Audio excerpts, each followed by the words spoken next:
Niambie. Wewe funga hiyo mdomo yako hiyo. Unataka kumwambia nini? Mbona unataka kumtoto asiniambie? Hebu ende ucheze huko na watoto wengine. Muende mpigie huko kelele. Usikazie mtoto kuongea. Kwani anataka kusema nini?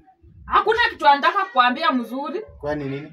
Wewe unajua chenye mtoto anataka. Wewe unataka kufunza mtoto mshene. Sasa kuna nini anataka kukuambia? Si mimi mtoto mwenyewe amesema aniambie kitu. Ajui kitu yenye anataka kukuambia. Sasa wewe unajua chenye anataka kuniambia, sema. Ninajua chenye anataka kukuambia. Anataka kusema nini?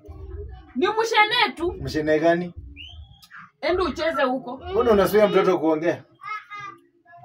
Muuliza anataka kusema nini?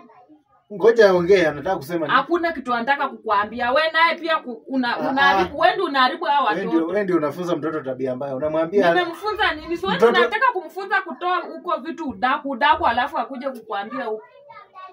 Sasa anataka kukuambia nini? Tabia ya kukataza mtoto maneno. Acha mtoto akuwe na uhuru ya kuongea. Uhuru gani? Kwani wewe unajua chenye alikuwa anataka kuongea? Ninajua ni mshene anataka kukuambia. Mshene gani?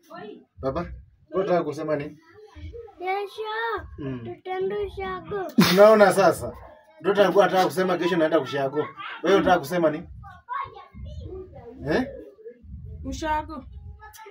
Sasa ushago kuna kitu najua? Hakuna kitu. Kwani najua nini? Si ndio yeye ameshasema ni kesho anataka kwenda ushago. Sasa si umpeleke ushago yenye amekuuliza.